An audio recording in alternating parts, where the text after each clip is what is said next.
తమిళ రాజకీయాల్లో సరికొత్త రాజకీయ శక్తి అవతరించింది. 5 దశాబ్దాలుగా రాష్ట్రాన్ని ఏలుతున్న పార్టీలను విజయ్ మట్టి కరిపించారు. అయ్యా అమ్మ పార్టీలను కాదని తమిళ తంబీలు తొలి ప్రయత్నంలోనే విజయ్కు ఛాన్స్ ఇచ్చారు. దేశవ్యాప్తంగా ఆసక్తి రేపిన తమిళనాడు ఎన్నికల్లో కొన్ని నెలల ముందు వరకు డిఎంకే లేదా అన్నా డిఎంకే ఈ రెండు పార్టీలు బరిలో ఉన్నాయి. కానీ విజయ్ ఎంట్రీతో పొలిటికల్ సీన్ మారిపోయింది. డిఎంకేదే మరోసారి అధికారమని అంతా భావించారు. ఒక్కటి తప్ప ఎగ్జిట్ పోల్ సైతం డిఎంకేదే అధికారమని వెల్లడించాయి. కానీ విజయ్ విజిల్ వేసుకుంటూ రేసు గుర్రంలా దూసుకొచ్చారు. అందరి అంచనాలను తలకిందులు చేస్తూ విజయ్ విక్టరీ కొట్టారు. తమిళ రాజకీయం అంటేనే ఒకటి డిఎంకే, మరొకటి అన్నా డిఎంకే. 50 ఏళ్లుగా మన పక్క రాష్ట్రాన్ని శాసిస్తోంది ఆ రెండు పార్టీలే. అప్పుడెప్పుడో అంటే 1962లో కామరాజ్ నేతృత్వంలో కాంగ్రెస్ గెలిచింది. ఆ తర్వాత తమిళనాడులో డిఎంకే లేదా అన్నా డిఎంకేలదే రాజ్యం. అయితే అయ్య కరుణానిధి లేదా అమ్మ జయలలిత వీరిద్దరూ మరణించే వరకు అధికారాన్ని పంచుకున్నారు. తమిళనాట ఎన్నో పార్టీలు పుట్టుకొచ్చాయి. అలా వచ్చిన పార్టీలో కొన్ని కనుమరుగైపోయాయి, మరికొన్ని తోక పార్టీలుగా మిగిలిపోయాయి. కానీ ఏ పార్టీ కూడా డిఎంకే అన్నా డిఎంకేను బీట్ చేయలేకపోయాయి. జాతీయ పార్టీలు కూడా ఈ రెండు పార్టీల్లో ఏదో ఒకదాన్ని పట్టుకొని వేలాడాల్సిందే. కానీ ఇప్పుడు సీన్ మారింది. ఆ రెండు పార్టీలను కాదని తమిళ తంబీలు విజయ్కు జేజేలు కొట్టారు. అమ్మ అయ్యలను కాదని అన్నకు అధికారం కట్టబెట్టారు. ఇటీవలి కాలంలో సినిమా హీరోలు పార్టీలు పెట్టినా పెద్దగా సక్సెస్ కాకపోవడంతో అంతా విజయ్ది కూడా అదే పరిస్థితి అన్న అనుమానాలు వ్యక్తమైనా వాటన్నింటినీ పటాపంచలు చేస్తూ బలంగా బరిలో నిలిచారు విజయ్. పార్టీ పెట్టిన దగ్గర నుంచి అన్ని సమస్యలే, ఎదురు దెబ్బలే. కరూరు తొక్కీసలాట, భార్యతో విడాకుల వివాదం, జననాయకన్ సినిమా విడుదల ఇబ్బందులు, ఇలా ఎన్నో సమస్యలు. అయినా విజయ్ గట్టిగానే పోరాడారు. విజయ్ ప్రభావం పెద్దగా ఉండదని పొలిటికల్ అనలిస్టులు అంచనా వేశారు. కానీ ఇళయ దళపతి మాత్రం తన పని తాను చేసుకుపోయారు. యువత, మహిళల్లో తనకు ఉన్న క్రేజ్నే ఓట్లుగా మార్చుకున్నారు. యువత, కొత్త ఓటర్లు ఆయన వైపు నిలిచారు. ప్రజాకర్షక పథకాలు కూడా బాగానే ఆకట్టుకున్నాయి. అన్నీ కలిసొచ్చి ఎంట్రీతోనే ప్రజలతో విజిల్ వేయించారు విజయ్. ఎగ్జిట్ పోల్స్ అంచనాలను తారుమారు చేస్తూ సర్కారుగా మారారు. ఈ అంశానికి సంబంధించి పూర్తి డీటెయిల్స్ మా ప్రతినిధి లోకేష్ అడిగి తెలుసుకుందాం. లోకేష్, కవిత సినిమా రంగంలోనే కాదు రాజకీయ రంగంలో కూడా తాను దళపతిని నిరూపించుకున్నాడు హీరో విజయ్, టీవీకే అధినేత విజయ్.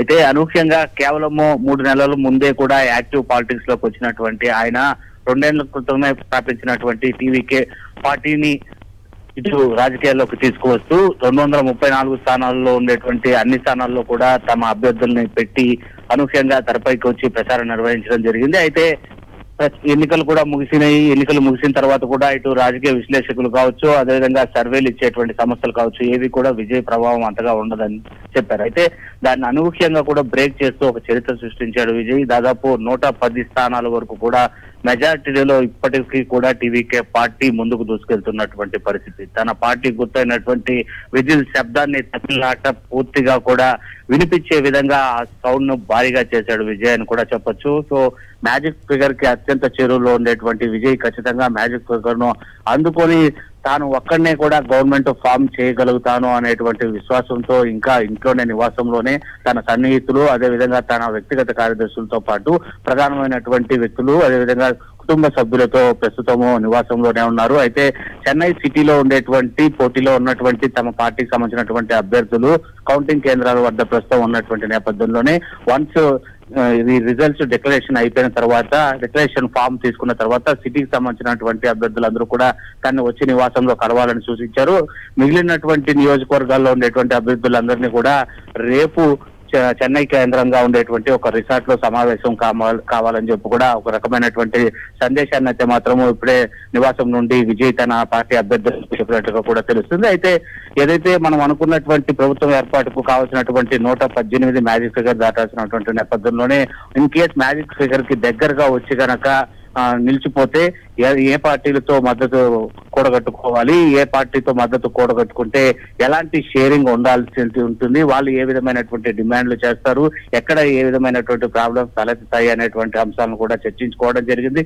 ఇప్పటికే ఉదయం 11 గంటల ప్రాంతం నుండే ఎర్లీ ట్రెండ్స్ చూసినటువంటి కొన్ని పార్టీలు అయితే మాత్రం ఏఐడిఎంకే కూటమిలో ఉన్నప్పటికీ కూడా తాము బయటకు వచ్చి విజయ్కి మద్దతు ఇస్తాము అని చెప్పి కూడా ప్రకటించినట్లుగా కూడా తెలుస్తుంది. ఆ రకమైనటువంటి చర్చలు కూడా విజయ్తో కూడా జరిపినట్లుగా కూడా మనకు సమాచారం అందుతుంది. అయితే ఇక కేవలం నిర్ణయం తీసుకోవాల్సినటువంటి వ్యక్తి విజయ్ కాబట్టి విజయ్ ఎలాంటి నిర్ణయం తీసుకుంటాడు అనేది ఆసక్తికరంగా మారింది. మరోవైపు ఏదైతే అధికార పార్టీ అయినటువంటి డిఎంకే ఇప్పటికే చాలా వరకు 3వ స్థానంలో పడిపోయినటువంటి నేపథ్యంలోనే తమకు ఎవరు మద్దతు ఇవ్వరు కాబట్టి ఇటు ఏఐడిఎంకే ప్రతిపక్షం కావడం, అదేవిధంగా ప్రధానంగా ఏదైతే ఈ టీవీకే పార్టీ ఇప్పటికే డిఎంకేకి ఎదురు నిలిచినటువంటి పార్టీ కాబట్టి ఖచ్చితంగా ఏ పార్టీను తమకు మద్దతు రాదు కాబట్టి అధికారం కోల్పోయామని తెలుసుకున్నటువంటి సీఎం స్టాలిన్ ఇప్పటికే గవర్నర్ అపాయింట్మెంట్ కూడా అడిగినట్టుగా కూడా తెలుస్తుంది. గవర్నర్ ని కలిసి తన రాజీనామా లేఖను కూడా సమర్పించే విషయంగానూ ఆ రకంగా చర్యలు చేసుకుంటూ ముందుకెళ్తున్నట్టుగా కూడా తెలుస్తుంది. మరోవైపు విజయ్ నిర్ణయం పైన ఇప్పుడు సర్వత్రా తమిళనాడు వ్యాప్తంగా కూడా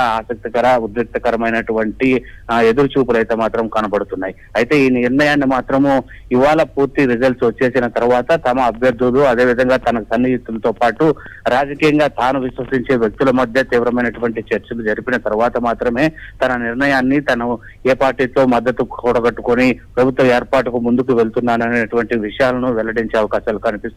అది కాస్త ఇవాళ కాకపోయినా కూడా రేపటి వరకు సమయం తీసుకునేటువంటి పరిస్థితి కనిపిస్తుంది. Kavita. Right Lokesh, thank you.